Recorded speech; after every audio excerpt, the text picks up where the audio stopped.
अस्सलाम वालेकुम मोअज़्ज़ज़ सामीन और डियर स्टूडेंट। तहजीबों के लेक्चर्स के सिलसिले में आज हमारा तीसरा लेक्चर है। पहले दो लेक्चर्स के अंदर हमने तहजीबों को इंट्रोड्यूस कराया था।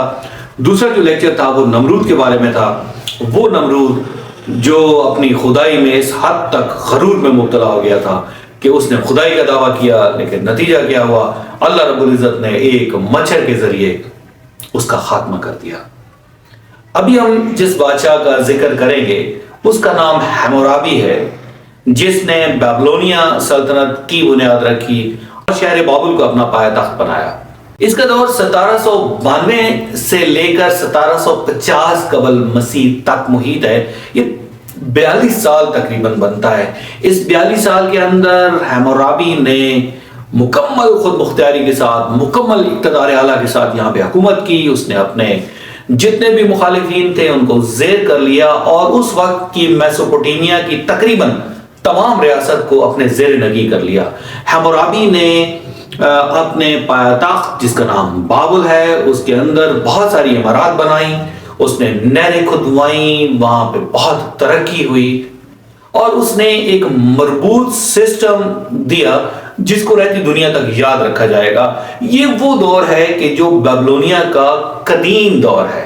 इसके बाद का दौर जो आता है वो उसको बीच में बहुत लंबा सफर तय करना पड़ता है और फिर न्यू बेबीलोनिया है। लेकिन जो हम हैमुराबी का जिक्र कर रहे हैं ये मेसोपोटामिया के अंदर जो बेबीलोनिया स्टेट का कदीम दौर है उसकी बात कर रहे हैं। हैमुराबी एक मजबूत बादशाह था। हैमुराबी ने बहुत सारी इस्लाहात की, लेकिन जिन इस्लाहात की वजह से या जिस बात की वजह से हैमुराबी को शोहरत है और आज भी उसे याद रखा जाता है वो हैमुराबी के कोड्स हैं। हैमुराबी के दिए हुए वो कवानीन हैं कि जो तारीख के कदीम तरीन कवानीन का दर्जा रखते हैं और ये वहां भी मुंजबित कवानीन है और इनको एक पिलर के ऊपर, एक धाती पिलर के ऊपर लिखा गया है और उसका जो टॉप है उसके ऊपर हैमुराबी की अपना एक नक्श बना हुआ है और उसके सामने ऐसे ही है एक देवता बैठा हुआ है, जैसे वो देवता से ये कवानीन ले रहा है। दूसरे लफ्जों में ये एक मैसेज देना शायद वो चाह रहा होगा कि ये जितने भी कवानीन है वो देवता ही के मरहूने मिन्नत है। सामने मोहतरम, जैसे उस वक्त के लोग जो थे वो बुतों के पुजारी थे और बहुत सारे देवताओं पे यकीन रखते थे, वो खुदाए वाहिद पर यकीन नहीं रखते थे। इसीलिए जिस पिलर के ऊपर वो कवानीन लिखे हुए थे उसके टॉप के ऊपर एक तो हैमुराबी बना हुआ था और दूसरी साइड पे एक देवता जिसको कवानीन दे रहा था। ये कवानीन पुराने दौर के बाहमी मुंजबित कवानीन में इंतहाई ऊंचा दर्जा रखते हैं और आज भी इनको एक मुंजबित कोड्स के तौर पर जाना जाता है। ये 282 कोड्स हैं और जिस पिलर के ऊपर ये बनाया गया उसकी जो ऊंचाई है वो 7 फीट है और उसकी चौड़ाई 2 फीट है, जिसके ऊपर ये सारे कवानीन को लिखा गया है। इन कवानीन की बुनियाद ये है कि जो जैसा करेगा उसको उसका वैसे ही सजा और जजा दी जाएगी। फॉर एग्जाम्पल, अगर कोई किसी की आंख निकाल देता है तो उसके अंदर ये था कि जवाब में आंख निकाली जाएगी। इसको हम 2 हिस्सों में तकसीम कर सकते हैं, एक फौजदारी कवानीन है और दूसरे दीवानी, जिसके अंदर ये भी लिखा हुआ है कि जब मियां बीवी के अंदर तलाक होगी तो उसका क्या प्रोसीजर होगा। दूसरी बात पर किसी भी शख्स को उसके किए की सजा भी बड़े अच्छे तरीके से इन कवानीन के तहत दी जाती थी। मिसाल के तौर पर अगर किसी ममार ने कोई घर बनाया और उस घर के नीचे आके उसका मालिक मर गया तो उस ममार को सजाए मौत दी जाएगी।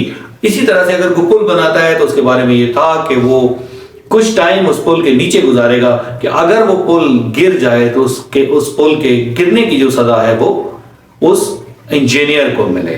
तो कदीम तारीख के ऑलमोस्ट पहले जाने हुए लिखे हुए ये कोड्स हैं। इन कोड्स की वजह से हैमुराबी का नाम आज भी जाना जाता है। सामने मोहतरम, ये तो एक पहलू था हैमुराबी के दौर का जिसके अंदर उसने फतवात की, उसने अपने शहर को बहुत ज्यादा मॉडर्नाइज किया, जिसमें नहरें थी, जिसमें सड़कें थी, जिसके अंदर उसने बड़ी बड़ी बिल्डिंग्स बनाई और सिस्टम दिया। इसका जो दूसरा पहलू है जिसको मैं मुनासिब समझूंगा कि यहाँ आपके सामने बयान करूं वो ये था कि جس طرح تاریخ کے اندر ہم ڈسکس کرتے چلے جائیں گے تو آپ کو پتہ لگے گا کہ جب کسی شہر کے لوگ بہت زیادہ امیر ہو جاتے ہیں، بہت زیادہ ان کے پاس دولت آ جاتی ہے، تو بے حیائی ان کے اندر رواج پا جاتی ہے، اور یہی حال شہر بابل کا بھی تھا۔ وہاں پر بے حیائی کو برا نہیں سمجھا جاتا تھا، اور دوسری بات، یہ لوگ ایک خدا کو تو مانتے نہیں تھے، یہ بتوں کے پجاری تھے۔ جیسے میں نے آپ کو پچھلے لیکچر میں بتایا کہ حضرت ابراہیم علیہ السلام نے جب نمرود کو اللہ رب العزت کا پیغام دیا تو اس نے اس پیغام کو یکسر جھٹک دیا۔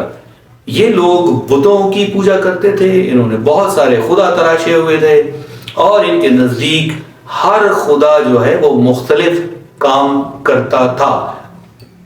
ان کے نزدیک خدا یکتا کا تصور نہیں تھا۔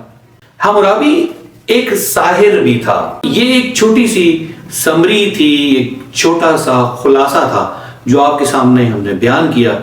اس کے ساتھ ہمارا یہ تیسرا لیکچر ختم ہوتا ہے۔ اگلا جو لیکچر ہے وہ ایک مشہور بادشاہ بخت نصر کے بارے میں ہوگا، اور یہ نیو بیبلونیا کا تذکرہ ہوگا جو ایک لمبے عرصے کے بعد ایک بار پھر بیبلونینز حاوی ہوئے اور بخت نصر کا دور آیا۔ تب تک آپ سے اجازت چاہوں گا۔ اللہ حافظ۔